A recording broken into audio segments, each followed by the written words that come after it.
오늘 말씀의 제목은 평강을 누리며 감사하는 삶이라고 하는 말씀으로 같이 은혜를 나눌까 합니다. 오늘은 한 해의 절반을 지나며 하나님께서 베풀어 주신 은혜를 기억하고 감사하는 절기인 맥주 감사절입니다. 지난 6개월 동안 시간을 되돌아보면 참으로 감사했던 일들도 많이 있었지만 한편으로 뜻대로 되지 않아서 답답했던 일, 불안했던 순간들, 그리고 여전히 해결되지 않는 삶의 숙제들로 인해 마음이 무거우신 분들도 이 자리에 계시리라 생각되어집니다. 오늘 우리가 지키는 맥주절은 구약의 이스라엘 백성들이 거친 광야길을 지나 가나안 땅에 정착한 후 처음으로 거둔 보리수확을 하나님께 감사를 드리며 기뻐했던 축제였습니다. 메마른 땅에서 싹이 트고 마침내 열매를 맺게 하신 하나님의 신실하심을 눈으로 확인하는 날이 바로 오늘이었습니다. 하지만 오늘을 살아가는 우리들의 삶은 때로는 영적으로, 때로는 육체적으로 가뭄을 겪기도 하고 힘들기도 하고 술구한 만큼 열매가 맺히지 않아서 마음의 평안을 잃어버릴 때가 많이 있습니다. 이러한 우리에게 오늘 본문은 맥주절을 맞이하여 우리가 회복해야 할 참된 신앙의 자세를 두 가지로 말씀하고 있습니다. 오늘 골로새서 3장 15절을 보면 우리들에게 두 가지를 명령하고 있어요. 맥주절을 맞이한 우리들이 바른 자세로 어떻게 하나님을 섬겨야 되는지 두 가지 15절을 살펴보도록 하겠습니다. 첫 번째로는 그리스도의 평강입니다. 명령형으로 말씀하시는 게 마음을 주장하게 하라라고 하는 말씀과 맨 마지막에 감사하는 자가 되라라고 하는 말씀이에요.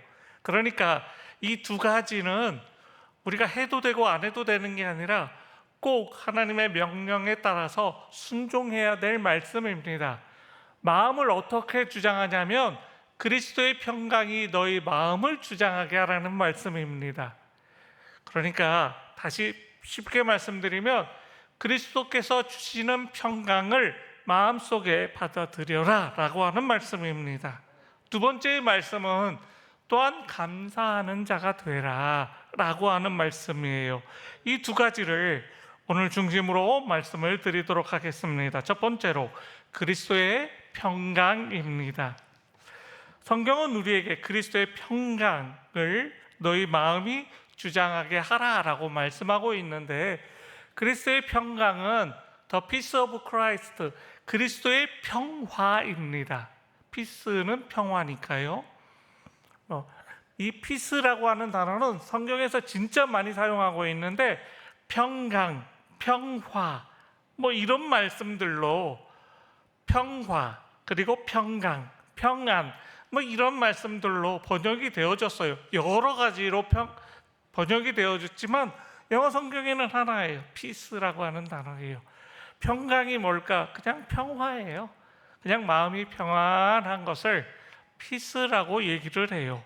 이 The Peace of Christ를 너희 마음에 주장하게 하라라고 하는 거예요. 여기서 주장하게 하라라고 하는 영어 성경에 보면 이건 동사로 쓰여 있는데 룰이라고 하는 동사로 쓰여 있어요.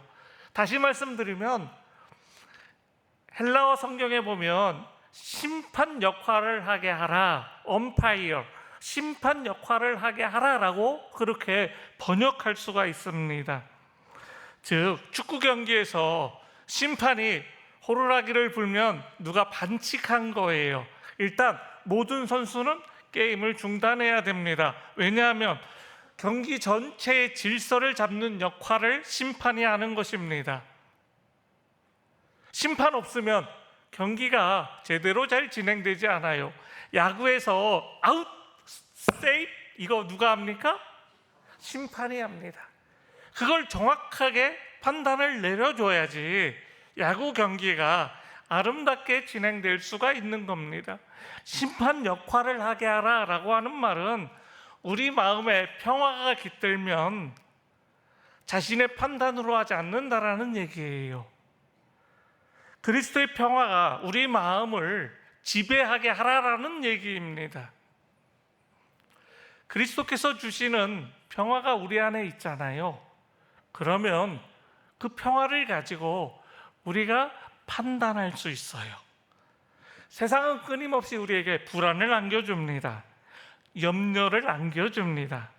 어떻게 여러분들은 오늘 맥주절을 맞이해서 지난 6개월을 감사하면서도 앞으로 남은 6개월을 어떻게 생각하고 계십니까?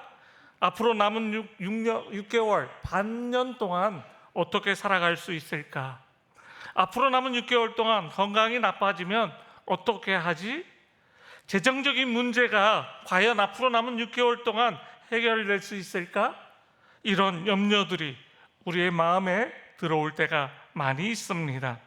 그러니까 만약 내 감정이 심판 노릇을 하게 놔두면 우리의 마음은 금세 두려움과 원망으로 가득 차게 됩니다. 하지만 하나님이 주시는 평화가, 예수님이 주시는 평화가 우리 마음속에 있으면 세상의 염려가 밀려올 때 그리스도의 평화가 심판의 기준이 되는 것입니다. 주님이 주시는 평화가 내 마음의 기준이 되었기 때문에 불안을 향해서 그 평화가 뭐라고 외치냐면 아웃이라고 외칩니다. 떠나라고 외치는 겁니다.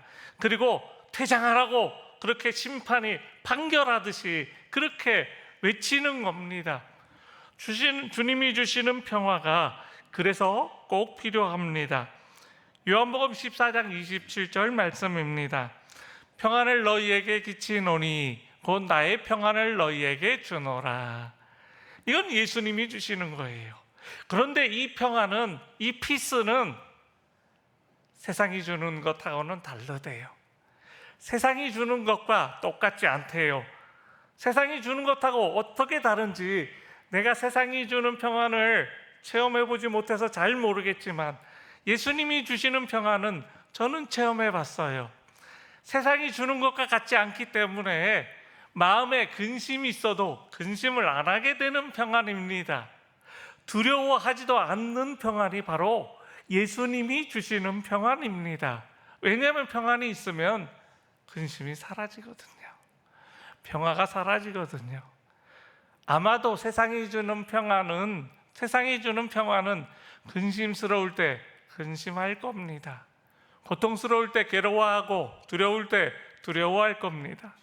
그런데 예수님이 주시는 평안은 그거랑 전혀 다릅니다.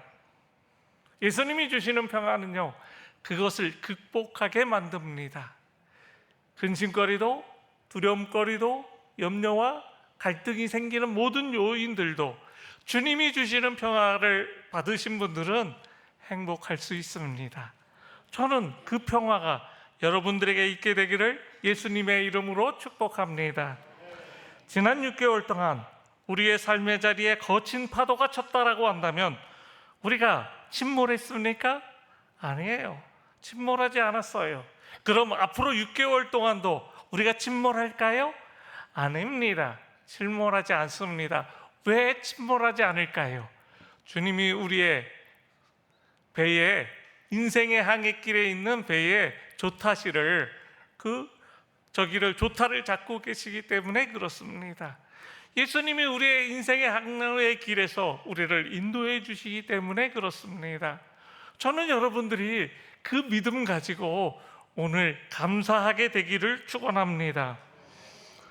우리가 이 자리에 예배자로 서 있을 수 있는 이유는 주님이 주시는 평화가 우리 마음을 붙들어 주셨기 때문이라고 확신하고 있습니다. 이번 맥주절에는 내 삶의 환경을 바라다 보면서 흔들리거나 우리가 고통을 겪거나 괴로워했던 마음의 지휘권을 온전히 이제부터는 주님께 내어 맡기시기를 바랍니다. 세상이 빼앗을 수 없는 그리스도의 평화가 우리의 생각을 지배하고 우리의 생각을 다스릴 때 우리는 비로소 참된 감사의 문을 열 수 있습니다. 그 하나님을 굳건히 믿고 의지하는 우리 사랑하는 성도님들이 되시기를 축원합니다. 두 번째로 감사하는 자에 대한 말씀입니다. 오늘 15절 말씀을 우리 다 함께 읽어보도록 하겠습니다.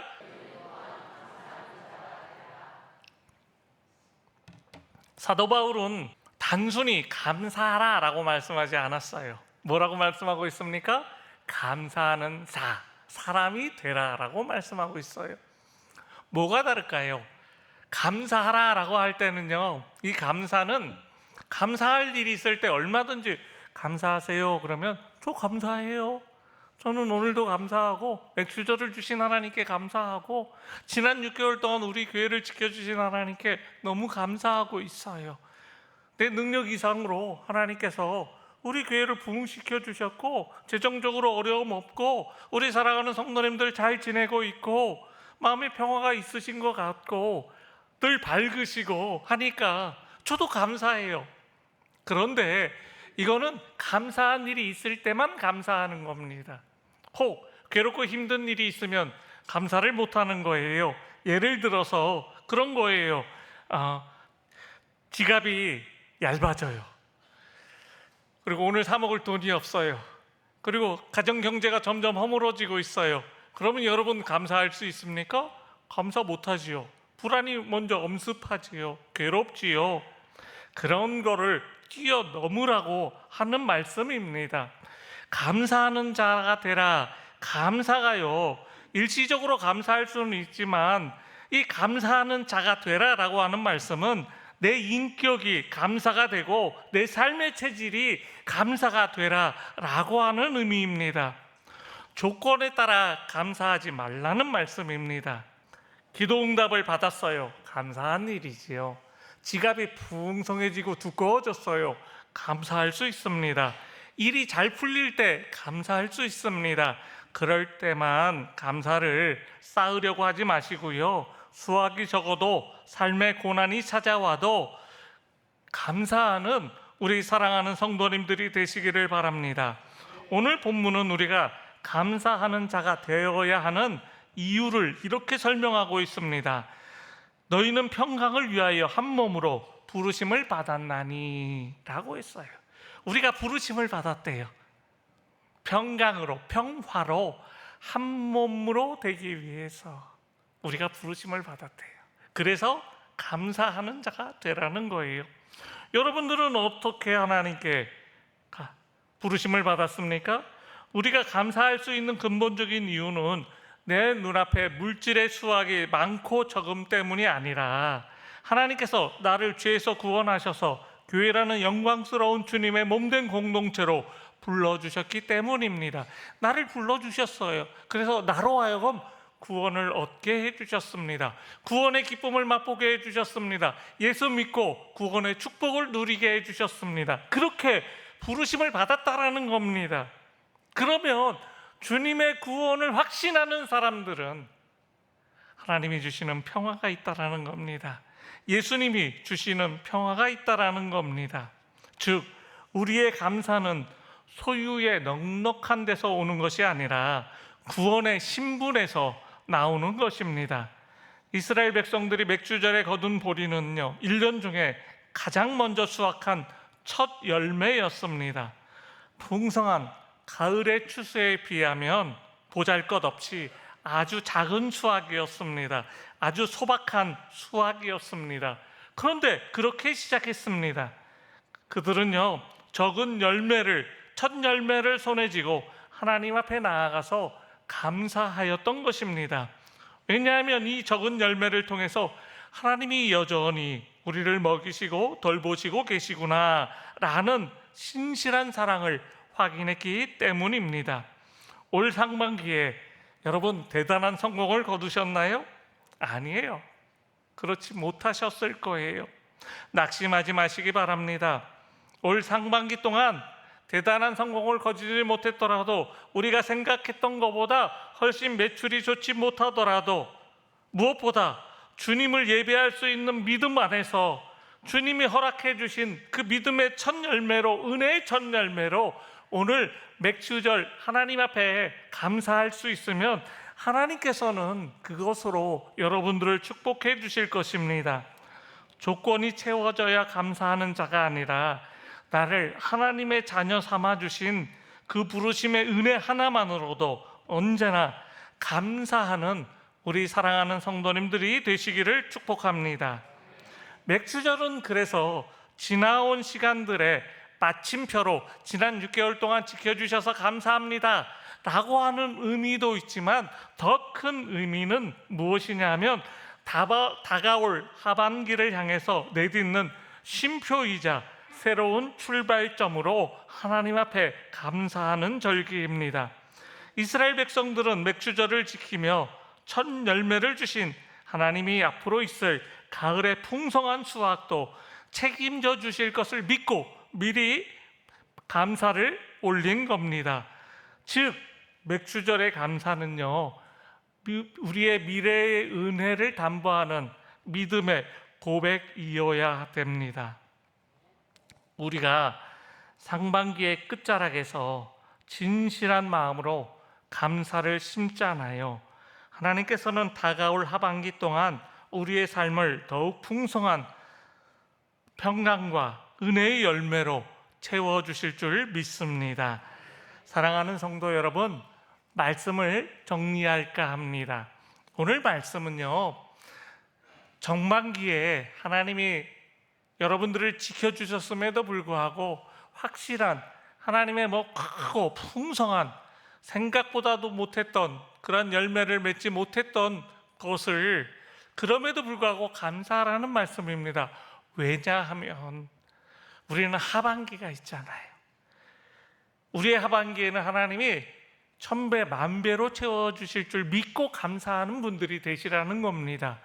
저는 목사님, 이번 전반기에는 감사할 일이 별로 없습니다. 괴롭고 힘든 일이 너무 많았습니다. 그럼에도 불구하고 하나님 앞에 감사하시기 바랍니다. 그게 이스라엘 백성들이 올렸던 맥주절의 감사입니다. 가나안 땅을 정복하고 그리고 첫 열매를 하나님 앞에 올려드린 첫 열매가 맥주절이었어요. 처음에 그 땅의 성질도 잘 모르고 보리를 심었는데 그 보리가 많이 수확할 일이 없었습니다. 그런데 하나님 앞에 이스라엘 백성들은요, 그 적은 보리 수확을 가지고서도 하나님 앞에 감사했어요. 아이고 하나님, 그냥 만나를 계속 내려주시지 이렇게 적은 거 주시려고 했으면 차라리 만나가 더 낫겠어요. 불평불만하지 않았어요. 그것을 가지고 그대로 감사로 올려드렸어요. 하반기에는 상반기보다 훨씬 더 큰 축복을 내려주실 줄 믿습니다. 그런 마음으로 감사를 올려드린 거예요. 그래서 추수감사절에 이스라엘 백성들은요, 정말 크고 놀라운 풍성한 열매를 맺은 것을 또 하나님 앞에 감사를 올려드렸던 겁니다. 우리 사랑하는 성도님들, 지금 힘들고 어려우신 것 하나님은 알고 계십니다. 그리고 열매를 많이 못 맺게 된 것도 하나님은 알고 계십니다. 그럼에도 불구하고 정성껏 하나님 앞에 감사하는 우리 사랑하는 성도님들이 되시기를 바랍니다. 그러면 하나님께서 우리들에게 더 크고 놀라운 은혜로 함께 하실 줄 믿습니다. 오늘 본문의 말씀은 그런 거예요. 내가 너희를 불러준 것, 너희의 마음에 평화가 깃들게 한 것, 구원을 얻게 한 것, 그것만으로도 감사해라 라고 하는 말씀입니다. 그러면 감사하는 자가 될 수 있습니다. 아직도 구원을 받지 못해서, 영혼의 구원을 얻지 못해서, 천국 갈 확신이 없어서 이 시간에도 하나님을 멀리하는 사람들이 얼마나 많은지 모릅니다. 그럼에도 불구하고 우리가 하나님의 끈을 놓지 않고 오늘도 기도하고 있는 것, 그것을 감사하면 때가 될 때, 하나님의 때에 우리 사랑하는 성도님들에게 크고 무한한 하나님의 생각지도 못했던, 우리가 상상하지도 못했던 크고 놀라운 축복이 임하게 되는 줄 믿으시기 바랍니다.